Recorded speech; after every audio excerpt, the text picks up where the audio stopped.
Hello students, welcome back to my channel. आप सभी के क्या हाल चाल हैं? उम्मीद है आप सभी बढ़िया होंगे। और आज हम एक न्यू टॉपिक स्टार्ट करने जा रहे हैं और टॉपिक हम स्टार्ट करेंगे सेट्स।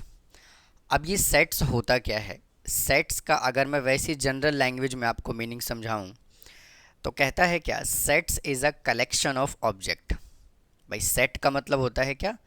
किसी भी ऑब्जेक्ट को कलेक्ट करना। अब जैसे मान लेते हैं किसी की आदत है ट्रम्प कार्ड को कलेक्ट करना, जिसमें रेसलर्स के फ़ोटो होते हैं, उसको क्या कहते हैं? Trump card.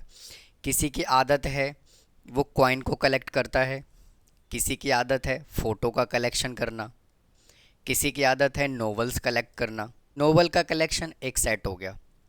अगर हम ट्रम्प कार्ड की बात करें तो ट्रम्प कार्ड का कलेक्शन एक सेट हो गया। या फिर कई स्टूडेंट्स को ऐसा होता है कि वो मैथमेटिक्स की बुक का कलेक्शन रखते हैं। अगर कोई अकाउंट्स पढ़ता है तो वो अकाउंट्स बुक का कलेक्शन रखते हैं। तो इनको क्या कहते हैं? सेट कहते हैं। बट स्टूडेंट, अगर मैं सेट्स के डेफिनेशन की बात करूं तो सेट्स का डेफिनेशन जो होता है ना, कहता है एनी वेल डिफाइंड। ये मोस्ट इंपॉर्टेंट लाइन है यहाँ पर, well defined collection of object. अब ये वेल डिफाइंड का मतलब क्या होता है? वेल डिफाइंड का मतलब होता है ऐसा कलेक्शन, ऐसा सेट जो सभी के लिए डिफाइंड हो, कॉमन हो, अलग अलग ना हो। अब जैसे इंग्लिश अल्फ़ाबेट की मैं बात करूं, इंग्लिश में कितने लेटर्स होते हैं? 26 लेटर होते हैं। तो 26 लेटर का कलेक्शन जो होगा ना, वो वेल डिफाइंड होगा। कैसे? अगर आप मुझसे पूछेंगे कि कितने अल्फ़ाबेट होते हैं, मैं कहूँगा 26। मैंने किसी और से पूछा कि भैया इंग्लिश में कितने अल्फ़ाबेट होते हैं, तो 26। तो सभी के लिए डिफाइंड होना चाहिए, मतलब कि वेल डिफाइंड होना चाहिए। ऐसा नहीं कि डिफरेंट डिफरेंट लोग जो हैं वो डिफरेंट डिफरेंट आंसर दें। तो इसी को कहा जाता है वेल डिफाइंड। अब ऑब्जेक्ट का मतलब क्या होता है? किसी भी सेट का मेंबर या फिर एलिमेंट्स। ऑब्जेक्ट का मतलब क्या होता है? मेंबर या फिर एलिमेंट्स। अब देखिए, डिस्कस करते हैं कुछ एग्जाम्पल मैंने यहाँ पे कंसिडर किया हुआ है सेट्स के। कहता है collection of even natural number less then 12। अब मुझे एक बात बताओ, अगर मैं 12 से कम इवन नंबर के कलेक्शन की बात करूँ तो क्या कोई डिफरेंट डिफरेंट आंसर कर पाएगा? बिल्कुल नहीं कर पाएगा। 12 से छोटे इवन नंबर कौन होते हैं? 2, 4, 6, 8, 10। इसके अलावा तो कुछ होगा ही नहीं। तो क्या हो गया? वेल डिफाइंड हुआ कि नहीं हुआ? एक एग्जांपल और लिया हुआ है, the collection of vowel in English alphabet. अगर हम इंग्लिश अल्फ़ाबेट के वॉवल्स की बात करें तो A E I O U, जो मैं बताऊंगा वही आप लोग बताओगे, किसी और से पूछूंगा वो भी वही बताएंगे। तो इसको क्या कहा जाता है? Sets. All colours of rainbow. अब रेनबो में टोटल 7 कलर होते हैं। ऐसा तो नहीं है कि मैं डिफरेंट बताऊंगा आप डिफरेंट बताएंगे। तो ये जो डिफरेंट डिफरेंट मैंने 3 एग्जांपल लिया है, सभी के सभी वेल डिफाइंड सेट हैं ये। मतलब डाटा जो है वो चेंज नहीं हो रहा, मेरे अकॉर्डिंग कुछ और नहीं हो रहा, आपके अकॉर्डिंग कुछ और नहीं हो रहा। तो इसको क्या कहा जाता है? सेट्स। अब ऐसे कौन से कंडीशन है जो सेट्स नहीं होगा, वेल डिफाइंड नहीं होगा? तो फर्स्ट कंसीडर किया हुआ है all good players of your school. भाई सभी के सभी अच्छे प्लेयर आपके स्कूल में कौन से होंगे? भाई मेरे अकॉर्डिंग अच्छा प्लेयर कोई और होगा, आपके अकॉर्डिंग कोई अच्छा प्लेयर और होगा। डिफरेंट डिफरेंट पर्सन की थिंकिंग अलग अलग है। तो it is not well defined data object. All big city of India, सभी के सभी बड़े शहर। किसी के लिए बड़ा शहर कोई और है, किसी के लिए बड़ा शहर कुछ और है। तो ये भी क्या है? एक सेट नहीं है, वेल डिफाइंड सेट नहीं है। उसके बाद कहता है ऑल लवली फ्लावर्स। भाई सभी के सभी लवली फ्लावर। भाई किसी को रोज़ पसंद है, किसी को लोटस पसंद है, किसी को कोई और फ्लावर पसंद है। तो ये 3 एग्जाम्पल जो मैंने यहाँ पे कंसिडर किया है, ये वेल डिफाइंड सेट नहीं है, वेल डिफाइंड ऑब्जेक्ट नहीं है। इसीलिए कलेक्शन ऑफ ऑब्जेक्ट को तो हम सेट कहते हैं, बट वो वेल डिफाइंड होना चाहिए, डाटा सबके लिए बराबर होना चाहिए। और नोट डिफाइंड का मतलब क्या होगा? डाटा अगर पर्सन टू पर्सन चेंज हो रहा है, मैं उसका आंसर कुछ और कर रहा हूँ, मेरे अकॉर्डिंग कुछ और है, आपके अकॉर्डिंग कुछ और है, तो उसको हम सेट्स नहीं कहेंगे। तो इतनी देर में मैं आपको सिर्फ और सिर्फ ये समझा पाया कि सेट्स होता क्या है, सेट्स का बेसिक डेफिनेशन क्या होता है, कौन सा सेट होता है, कौन सा सेट नहीं होता है। तो उम्मीद है स्टूडेंट आपको यहाँ तक समझ आ गया होगा। अब डिस्कस करते हैं कि सेट्स को डिनोट कैसे किया जाता है, हाउ टू डिनोट सेट्स।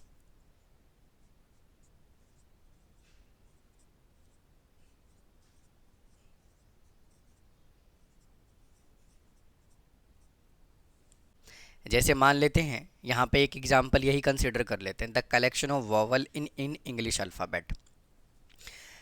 तो इंग्लिश अल्फ़ाबेट का जो वॉवल है वो A E I O U है। तो हमने यहाँ पे A E I O और U। अब सेट को डिनोट करने का जो मेथड होता है, सबसे पहले सेट्स को हम करली ब्रेसेस के अंदर लिखते हैं, करली ब्रैकेट में लिखते हैं, और इस पूरे सेट को हम किसी कैपिटल लेटर से रिप्रेजेंट करते हैं, और A E I O U को हम कॉमा से सेपरेट करते हैं। और जनरली जो ब्रैकेट के अंदर लिखा होता है, इसको हम बोलते हैं सेट के मेंबर, मतलब ए के ये मेंबर हैं, और जनरली हम इनको स्मॉल लेटर से रिप्रेजेंट करते हैं। तो ये रिप्रेजेंटेशन ऑफ सेट्स होता है, डिनोट करते हैं सेट्स को ऐसे, करली ब्रैकेट के अंदर एक कैपिटल लेटर से, और करली ब्रैकेट के अंदर जो लिखा हुआ है इसको क्या बोला जाता है, मेंबर्स और एलिमेंट, मेंबर्स और एलिमेंट्स। तो इस तरह से हम सेट्स को रिप्रेजेंट करते हैं। अब आइए इसको मैं थ्योरी के लैंग्वेज में भी मैं लिख देता हूँ फटाफट। अब इसी को मैंने देखिए थ्योरी के फॉर्म में लिख दिया। कहता है sets are usually denoted by capital letters ABC etcetera, and members of the set denoted by lower case letter ABC। तो इसी तरह से हमने रिप्रेजेंट किया है।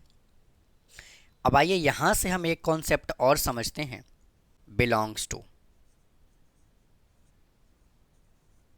बिलोंग्स टू का मतलब होता क्या है।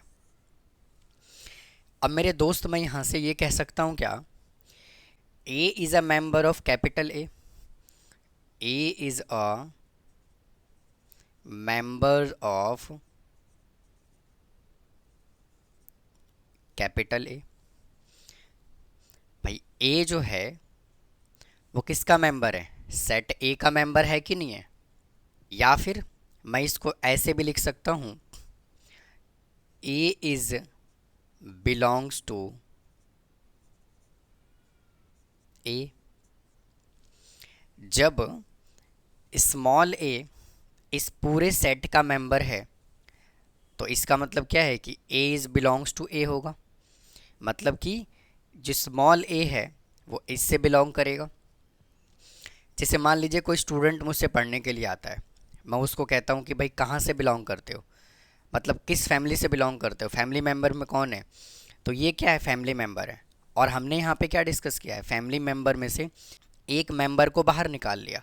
तो इसको क्या कहा जाता है, A is a member of A, या फिर A is belongs to A। अब स्टूडेंट इतना बड़ा लिखने की बजाय हम इसको शॉर्ट फॉर्म में ऐसे लिख देते हैं, A बिलोंग्स टू A। ये जो सिंबल होता है ना E के जैसा आपको दिखाई दे रहा है, इसको हम कहते हैं बिलोंग्स टू। सिमिलरली अगर मुझे कहना होगा I is belongs to A, तो मैं सीधा ऐसे कह दूंगा I बिलोंग्स टू A। लेकिन अगर मुझे ऐसा कहना होगा Z बिलोंग्स टू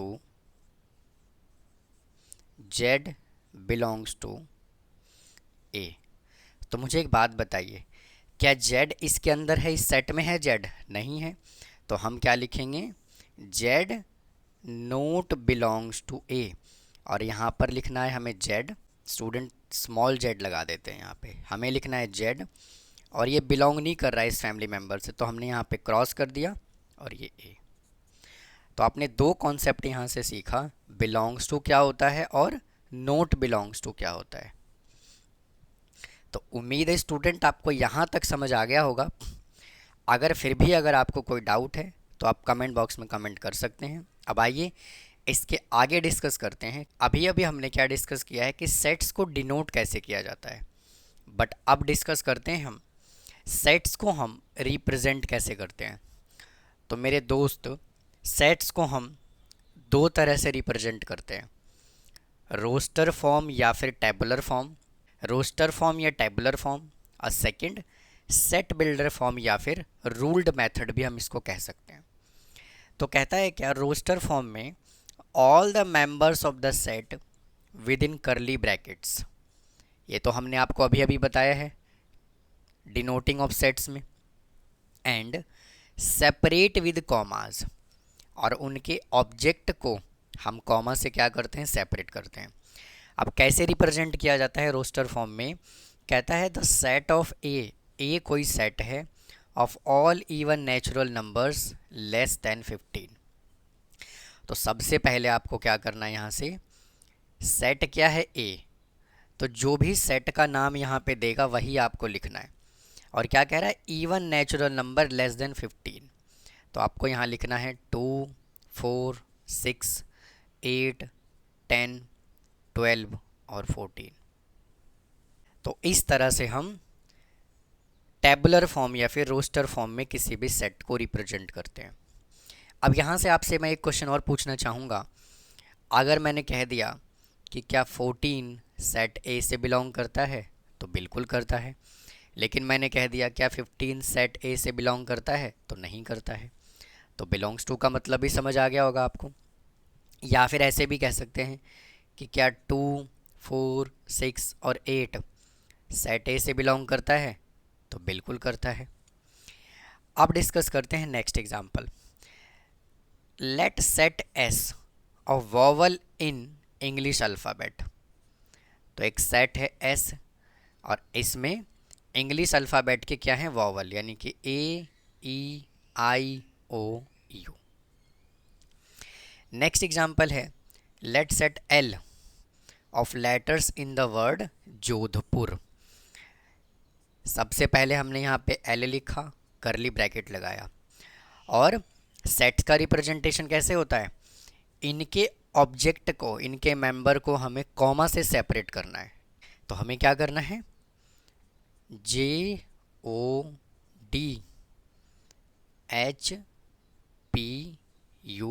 और R, इस तरीके से। तो उम्मीद है आपको रोस्टर फॉर्म का मतलब समझ आया होगा। अब डिस्कस करते हैं सेट बिल्डर फॉर्म और रूल्ड मेथड क्या होता है। यहाँ पर मैंने दो एग्जाम्पल वापस से कंसिडर किया हुआ है। The set of all even natural number less than 15, इसको मैं डायरेक्ट एग्जाम्पल की हेल्प से समझाता हूँ।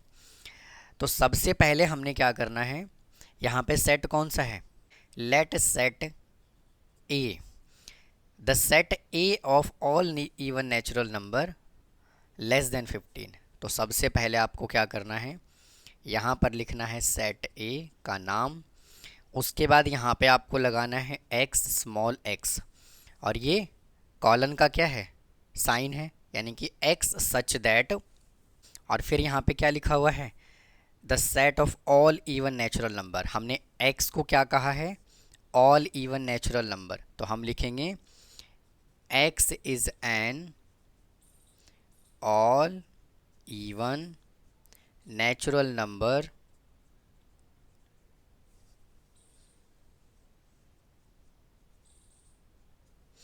Less than 15। इस तरह से हम सेट बिल्डर फॉर्म में सेट को रिप्रेजेंट करते हैं। मतलब कहने का ये है कि हम इसमें क्या करते हैं, स्टेटमेंट फॉर्म में लिखते हैं। मतलब कि जो यहाँ पे ये वैल्यू लिखा हुआ है, इसको हम इस फॉर्मेट में लिखते हैं, और जो मीनिंग यहाँ पे आ रहा है वही सेम मीनिंग यहाँ पे आना चाहिए। कहोगे समझ नहीं आया, तो आइए एक एग्जाम्पल और कंसिडर किया हुआ है। यहाँ पे सेट को एस से रिप्रेजेंट किया हुआ है। सबसे पहले आपको लिखना है x, फिर कॉलन का साइन लगाना है, और क्या दिख रहा है आपको, 1, 4, 9, 16, 25, क्या हो रहा है यहाँ पर, 1 का स्क्वायर 1, 2 का स्क्वायर 4, 3 का स्क्वायर 9, 4 का स्क्वायर 16, इस तरह से ही चलता चला जा रहा है। तो हमें यहाँ पर क्या लिखना है, x is such that x is square of natural number.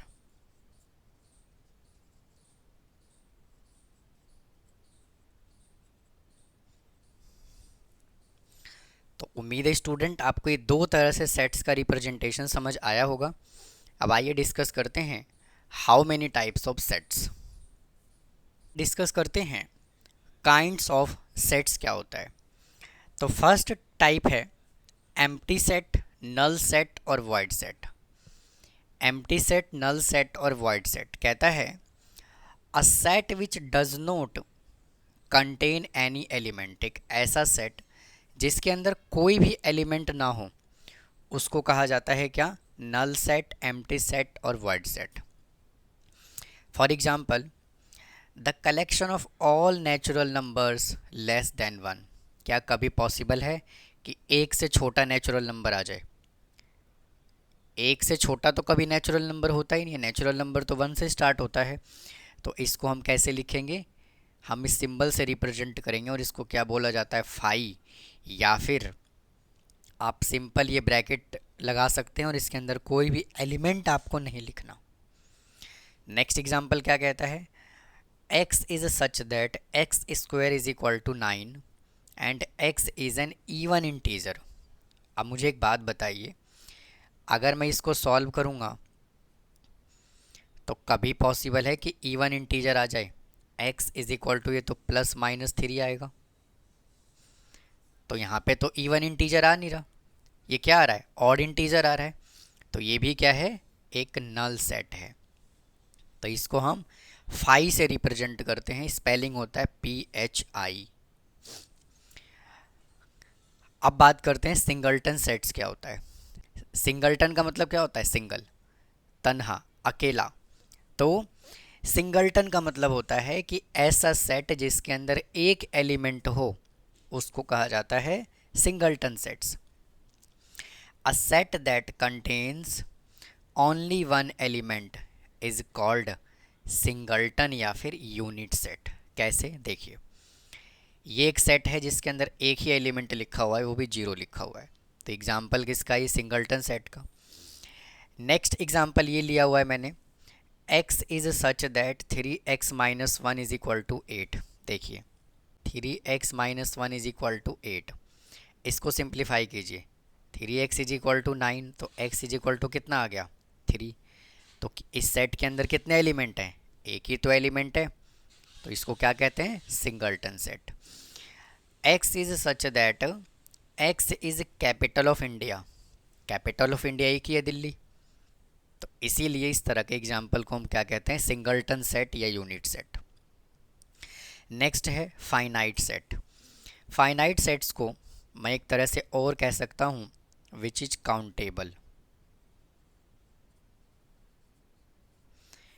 अगर कोई काउंटेबल होगा जिनको हम काउंट कर सकते हैं तो उसको कहा जाता है finite set. A set that contains a limited या finite number of different element, इसको कहा जाता है फाइनाइट सेट। जैसे यहाँ पे हमने AEIOU लिया हुआ है, इवन नेचुरल नंबर लिया हुआ है जो 100 तक गिवन है, और x is a month of year, और ईयर के मंथ लिए हुए हैं जनवरी, फरवरी, मार्च, अप्रैल, मई, जून, जुलाई, अगस्त, सितंबर, अक्टूबर, नवंबर, दिसंबर। तो ये एग्जाम्पल जो है वो किसके हैं? फाइनाइट सेट्स के। अगला है इनफाइनाइट सेट्स। इसको मैं कहूँगा अनकाउंटेबल, जिनको हम काउंट नहीं कर सकते। अ set that contains an element unlimited number of element. Unlimited number of element मेरे दोस्त, कहता है the set of all even natural number. उसने बताया ही नहीं कहाँ तक है, 100 तक, 2000, 2 करोड़, कितना है भैया उसने कुछ बताया ही नहीं। तो क्या हो गया ये? इनफाइनाइट। अगला है set of all points on the line segment. Line segment के अंदर बहुत सारे पॉइंट कंसिडर किए जा सकते हैं, इनफाइनाइट, बहुत सारे, उसको कहा जाता है। तो एक और एग्जांपल है, जैसे लाइन सेगमेंट क्या होता है? ये एक लाइन है, ये लाइन सेगमेंट है। लाइन सेगमेंट का मतलब होता है स्टार्टिंग पॉइंट भी होता है, एंडिंग पॉइंट भी होता है। इसके अंदर दुनिया भर के जितने मर्जी पॉइंट ले लो आप, इनफाइनाइट पॉइंट हो सकता है। तो इस तरह के एग्जाम्पल को हम क्या कहते हैं, इनफाइनाइट। अब आइए डिस्कस करते हैं कार्डिनल नंबर ऑफ सेट्स क्या होता है और सेट्स ऑफ नंबर सिस्टम क्या होता है, इसको डिस्कस करते हैं। अब आइए मेरे दोस्त डिस्कस करते हैं cardinal number of finite sets क्या होता है। Cardinal number of finite set कहता है the number of different element in a finite set. पहली बात तो cardinal number of finite set, उसने क्या बोला हुआ है, कार्डिनल नंबर उसी का पॉसिबल है, उसी के एलिमेंट हम काउंट कर सकते हैं जो सेट क्या होगा, फाइनाइट होगा। A is called cardinal number of set. मतलब कहने का ये है कि एक सेट दिया हुआ है, सेट के एलिमेंट को काउंट कर दीजिए, उसको कहा जाता है cardinal number of finite set. और सिंपल सी कहानी क्या है कि किसी भी सेट्स के एलिमेंट को हम कब काउंट कर पाएंगे, जब वो फाइनाइट सेट होगा। अभी अभी तो हमने पढ़ा है कि फाइनाइट जो होता है वो काउंटेबल होता है, इनफाइनाइट जो होता है वो अनकाउंटेबल होता है, हाँ या ना। और इसको डिनोट किससे करते हैं, एन ए से या फिर कैपिटल ओ ए से। अब आइए एग्जाम्पल की हेल्प से समझते हैं ये कहना क्या चाह रहा है। एक सेट है जिसके अंदर 5 एलिमेंट है। कितने एलिमेंट है, 5। तो cardinal number of finite set कितना हुआ, cardinal number of finite set हुआ n A is equal to 5। Element count करके लिख दीजिए, ये एन को रिप्रेजेंट कर रहा होता है नंबर ऑफ एलिमेंट कितने हैं सेट ए के अंदर, 5, हाँ या ना। नेक्स्ट है let A B the set of letters in the word school. तो सबसे पहले हमें क्या करना होगा, एक सेट ए बनाना होगा। सेट ए बना लीजिए, स्कूल लिखना है एस सी एच ओ और एल। आप कहोगे कि यहाँ पे तो 2 बार ओ लिखा हुआ है, आपने एक ही बार लिखा है। तो सेट्स के अंदर लेटर्स को रिपीट नहीं करते, अगर 2 बार ओ लिखा हुआ है तो हम एक ही बार लिखेंगे, क्योंकि स्कूल वर्ड जो है वो इन्हीं लेटर से तो मिलकर के बना हुआ है। तो इसका कार्डिनल नंबर ऑफ सेट क्या हुआ, इसका कार्डिनल नंबर ऑफ सेट हुआ n A is equal to 1 2 3 4 5। अगला एग्जाम्पल पे चलते हैं। कहता है x is such that x is a prime factor of 60। तो 60 के क्या क्या फैक्टर पॉसिबल हैं, प्राइम फैक्टर बोल रहा है वो, तो 2 3 और 5। इसके अलावा कुछ और है क्या, कुछ भी नहीं है। अब ए चलता आ रहा है स्टूडेंट, मैं इसको ना p एज्यूम कर लेता हूँ, चलो। तो यहाँ पे क्या हो जाएगा, p। तो cardinal number of finite set क्या हो जाएगा, n P is equal to 3। तो कार्डिनल नंबर का मतलब होता है कि फाइनाइट सेट के अंदर कितने एलिमेंट हैं, उसको कहा जाता है cardinal number of finite set. अब इस लेक्चर का लास्ट टॉपिक बचा हुआ है कि सेट ऑफ नंबर्स हम कैसे यूज करते हैं सेट्स के अंदर। तो आइए अब आइए स्टूडेंट डिस्कस करते हैं some standard set of numbers. First number क्या है, नेचुरल नंबर। कहता है the set of natural number. Natural number आप सभी को मालूम होगा, ऐसा नंबर जो 1 से स्टार्ट होता है। और the set of the natural number, main जो है ना, हमें इन नंबर्स को रिप्रेजेंट किस लेटर से करना है, हमें तो ये पढ़ना है यहाँ पे। बाकी ऑलमोस्ट सभी नंबर्स के बारे में आपने पहले ही पढ़ा होगा, पढ़ चुके होंगे, और सबको नॉलेज होगा नंबर सिस्टम के बारे में। तो कहता है इसको किससे रिप्रेजेंट किया जाता है, कैपिटल लेटर एन से रिप्रेजेंट किया जाता है।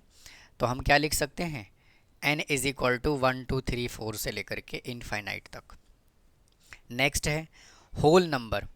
The set of whole number denoted by capital letter W. W से रिप्रेजेंट किया जाता है। मतलब कि मैं ये भी तो कह सकता हूँ ना, होल नंबर को 0 प्लस नेचुरल नंबर, उसको होल नंबर कहते हैं।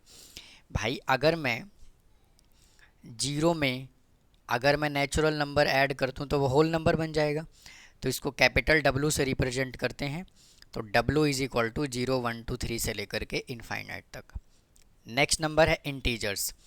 इंटीजर को मैं क्या कह सकता हूँ, मैं कह सकता हूँ negative number plus whole number. अगर होल नंबर में नेगेटिव नंबर अगर मैं सारे जोड़ दूं तो क्या बन जाएगा, इंटीजर बन जाएगा। और इंटीजर को जो डिनोट किया जाता है वो कैपिटल जेड या फिर आई से रिप्रेजेंट करते हैं, और ये इसका सेट लिखा हुआ है। नेक्स्ट है इवन इंटीजर, मतलब कि ऐसे नंबर जो 2 से डिवाइड हो जाए उसको कहते हैं even integer. The set of even integer denoted by capital E, तो इसलिए हमने इसको -4, -2, 0, 2, 4 से इनफाइनाइट तक लिखा। उसके बाद है odd integer. The set of odd integer denoted by capital letter O, तो इसलिए हमने O is equal to -3, -1, 1, 3, 5। Student zero जो होता है वो इवन होता है, इसीलिए हमने यहाँ पे जीरो नहीं लिखा। उसके बाद नेक्स्ट नंबर क्या है, rational number. Rational numbers, any number which can be express in the form of P upon Q। किसी भी नंबर को अगर हम P अपॉन Q के फॉर्मेट में रिप्रेजेंट कर देते हैं तो उसको कहा जाता है rational number, where Q not equal to 0, कभी भी डिनोमिनेटर 0 नहीं होना चाहिए, एंड PQ जो है न्यूमरेटर और डिनोमिनेटर का जो नंबर है वो इंटीजर से बिलोंग करना चाहिए। तो मैं यहाँ से क्या कह सकता हूँ, all integers are rational number, हाँ या ना। And denoted by capital letter Q, तो ये देखिए रैशनल नंबर के कुछ एग्जाम्पल हैं। नेक्स्ट है real number. All rational as well as irrational number, सभी के सभी रैशनल और इरेशनल नंबर के कॉम्बिनेशन को हम क्या कहते हैं, real number. The set of real numbers denoted by capital letter R, इसको किससे रिप्रेजेंट करते हैं, कैपिटल लेटर R से। नेक्स्ट है irrational number. The set of all real numbers that are not, student यहाँ पे रियल नहीं आएगा, यहाँ पे रैशनल आएगा।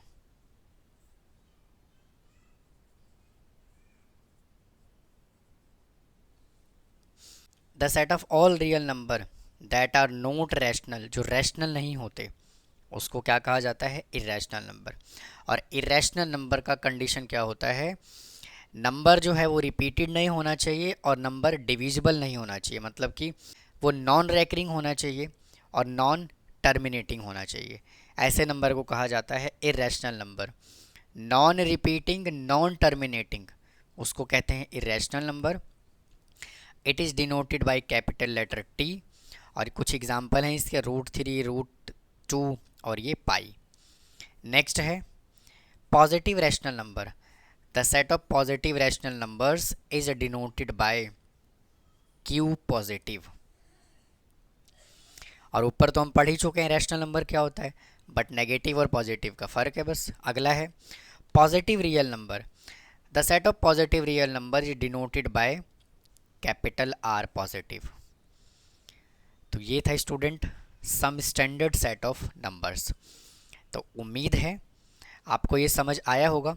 मैं थोड़ा सा टाइम आपको और लूँगा, और देखिए अगर मैं ये नंबर लाइन बनाऊँ, इधर माइनस इन्फिनेटिव है और इधर प्लस इन्फिनेटिव है, और अगर इधर 0 है तो 1, 2, 3, 4 इधर सभी के सभी नंबर क्या होंगे, पॉजिटिव, और मेरे दोस्त इधर सभी के सभी नंबर क्या होंगे, नेगेटिव। तो क्या मैं कह सकता हूँ, अगर ये नंबर यहाँ पे 1 से स्टार्ट है तो ये नंबर जो है वो नेचुरल नंबर होगा। अगर मैं नेचुरल नंबर में 0 जोड़ दूँ तो होल नंबर होगा। अगर मैं होल नंबर में नेगेटिव जोड़ दूँ तो वो इंटीजर बन जाएगा। और इन सब के नीचे अगर मैं इंटीजर में अगर 1 लगा दूँ तो वो रैशनल बन जाएगा, हाँ या ना। तो ये था स्टूडेंट आज की क्लास। मैंने काफ़ी डिटेल में आपको सेट्स का डेफिनेशन, सेट्स के type, number system, cardinal number of finite sets क्या होता है, काफ़ी डिटेल में मैंने समझाने की कोशिश की आपको। लग रहा है ये वीडियो बहुत ही लंबा हो गया है, बहुत ही बड़ा हो गया है। तो उम्मीद है आपको ये आज का कंटेंट पसंद आया होगा। तो प्लीज़ मेरे चैनल को सब्सक्राइब करना ना भूलें, वीडियो को लाइक करें। फिर मिलता हूँ नेक्स्ट टॉपिक के साथ। थैंक यू, धन्यवाद।